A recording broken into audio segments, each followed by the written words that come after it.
नमस्कार, आप देख रहे हैं लाख टके की बात। मैं हूं अनुराग दीक्षित और लाख टके की बात में सबसे पहले बात करते हैं मुंबई की बीएमसी की। वो बीएमसी जो कंगना रनौत के खिलाफ जरूरत से ज्यादा सक्रिय दिख रही थी, अब उसी बीएमसी पर लगातार बॉम्बे हाईकोर्ट अपनी सख्ती दिखा रहा है। वैसे सख्ती बॉम्बे हाईकोर्ट की सिर्फ बीएमसी पर नहीं बल्कि संजय राउत पर भी नजर आई। आज एक बार फिर संजय राउत को लेकर सवाल खड़ा किया गया अदालत में। सवाल उस बयान को लेकर जो संजय राउत ने दिया था न्यूज नेशन पर कंगना रनौत के खिलाफ।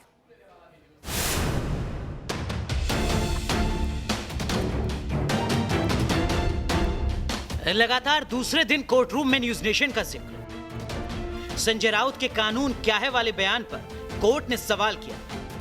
आपकी सरकार है, क्या आप कानून के खिलाफ आप कोई कदम उठाएंगे? क्या होता है कानून? आप क्या वो हरामखोर लड़की की वकीली कर रहे हो? कोर्ट के सवाल पर संजय राउत के वकील को सफाई देनी पड़ी। संजय राउत के वकील के मुताबिक कंगना के आरोप के जवाब में कानून क्या है वाला बयान देना पड़ा। इससे पहले सोमवार को भी न्यूज नेशन पर दिए हरामखोर वाले बयान पर कोर्ट ने संजय राउत पर सवाल उठाए थे। संजय राउत के बयानों के अलावा कोर्ट में आज बीएमसी की कार्रवाई पर भी सवाल उठाए गए। बुलडोजर वाली बीएमसी को कोर्ट की फटकार।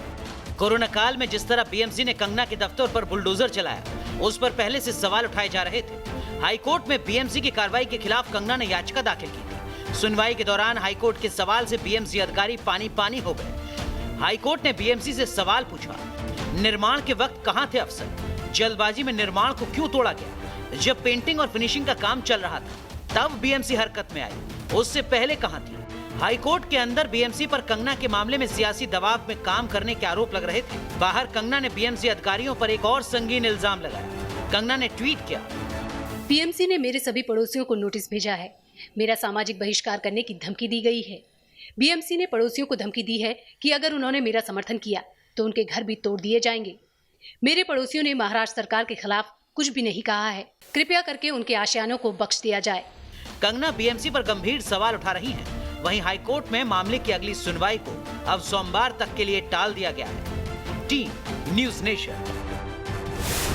और अब बात उस खबर की जिस पर लगातार न्यूज नेशन मुंबई पुलिस पर सवाल खड़ा कर रहा है। बात पायल घोष की। सवाल यह कि पायल घोष को इंसाफ कब, अनुराग कश्यप के खिलाफ कार्रवाई कब? दरअसल में पायल घोष ने मुलाकात की है महाराष्ट्र के राज्यपाल से और अब दबाव में नजर आ रही है मुंबई पुलिस, जो कह रही है कि अनुराग कश्यप को समन भेजा जाएगा।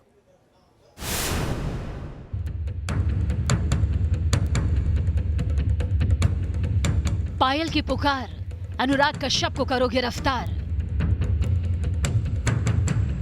फिल्म डायरेक्टर अनुराग कश्यप की मुश्किलों में इजाफा हो सकता है। कहाँ बवासीर बना दिए हो? हाथ झंझना जाता है, मारते हैं कसाई मोहल्ला जाता है कलकत्ता। गैंग्स ऑफ वासेपुर जैसी मशहूर फिल्म बनाने वाले डायरेक्टर का नाम बॉलीवुड के डर्टी गैंग्स में शामिल हो सकता है। आज के जलसों में बिस्मिल एक गूंगा गा रहा और बहरों। अनुराग कश्यप के कैरेक्टर पर सवाल उठाए जा रहे हैं। बदनामी का गुलाल अनुराग के चेहरे को बेनकाब कर रहा है। बार बार यही सवाल उठ रहा है, क्या पायल घोष मामले में अनुराग गिरफ्तार होंगे? अभिनेत्री पायल घोष इंसाफ की मांग कर रही हैं। महाराष्ट्र के राज्यपाल से पायल घोष ने मदद की गुहार भी लगाई। उनके सामने हमने रखा है कि हमारा जो प्रॉब्लम है, कंप्लेन भी जो कंप्लेन पेपर भी उनको दिए हैं फॉर हिज रिकॉर्ड, और उनको आगे सिक्योरिटी के लिए भी मांग किए हैं। उन्होंने बहुत अच्छे से कोऑपरेट किए हैं हम लोगों को। बोला है कि तुम हमारी बेटी हो और इस लड़ाई को आगे लेकर जाना, रुकना मत, हम तुम्हारे साथ हैं। पायल की लड़ाई लगता है रंग ला रही है। मुंबई पुलिस पर कार्रवाई का दबाव है। सूत्रों के मुताबिक पुलिस अनुराग कश्यप पर लगे आरोपों की समीक्षा करेगी।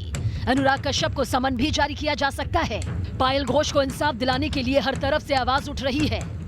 पायल घोष डरने वाली भी नहीं है और इस केस में हारने वाली भी नहीं है, तो हम सब लोग उनके साथ हैं। और जो अन्याय हुआ, इस अन्याय के संबंध में उनको न्याय मिलना चाहिए। जिन्होंने अत्याचार किया है उनको कड़ी सजा मिलनी चाहिए। और राज्यपाल से हमने बात की है और राज्यपाल ने आश्वासन दिया है कि वो गृह मंत्री से बात करेंगे, मुख्यमंत्री जी से बात करेंगे। पायल के लिए बढ़ते समर्थन के बीच मुंबई पुलिस कार्रवाई का संकेत दे रही है, लेकिन इंसाफ की लड़ाई अभी लंबी है। पायल इंसाफ की जंग के लिए कमर कस चुकी हैं। मुंबई से पंकज मिश्रा के साथ टीम न्यूज नेशन। और अब बात उस खबर की जिसका सीधा सरोकार आपसे। एक तरफ हिंदुस्तान में कोरोना के मामले बढ़ रहे हैं, वहीं दूसरी तरफ हरी सब्जी के दाम में लगातार इजाफा हो रहा है। फिर चाहे बात टमाटर की हो, शिमला मिर्च की हो या फिर धनिये की, जो 350 रुपए किलो तक बिक रहा है।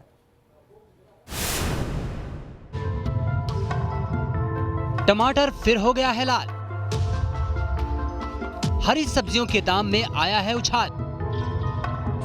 धनिया के भाव हुए 300 के पार और महंगाई से किचन का बजट हो गया है बेहाल।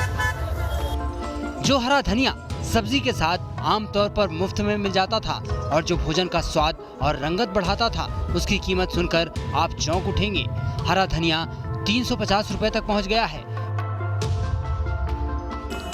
शायद पहली बार आप सुन रहे होंगे कि हरा धनिया इतना महंगा हो गया है। इतने बढ़े हैं धनिया के भाव कि 50 रुपए में भी नहीं मिल रहा एक पाव। धनिया की कीमत में लगी आग का असर आम आदमी के बजट पर भी पड़ रहा है, जिससे थाली से स्वाद और रंगत गायब हो रही है। दिल्ली की सब्जी मंडी में भी धनिया और दूसरी सब्जियों के दाम बेतहाशा बढ़े हैं। सब्जियों के दाम ने एक बार फिर आम आदमी को परेशान कर दिया है। आलम यह है कि हर थाली में पाए जाने वाला आलू, प्याज, टमाटर सभी के दामों में एक भारी इजाफा हुआ है। और ये स्थिति ये है कि जो आलू अभी तक 20 रुपए किलो बिक रहा था, उसके दाम मंडी में भी 30 रुपए से ज़्यादा चले गए हैं। प्याज की भी स्थिति यही है कि 50 रुपए किलो से ऊपर हो गया है और टमाटर की स्थिति भी कमोवेश ऐसी ही नज़र आती है। जो लाल लाल दिख रहा टमाटर आपको आपकी थाली में 50 रुपए किलो से कम नहीं पड़ेगा। देश के ज्यादातर हिस्सों में अब बारिश नहीं हो रही, लेकिन बारिश से सब्जियों को जो नुकसान हुआ है और जो नई सब्जियां खेतों में लगाई गई हैं, उन्हें मंडी में आने में अभी वक्त लगेगा।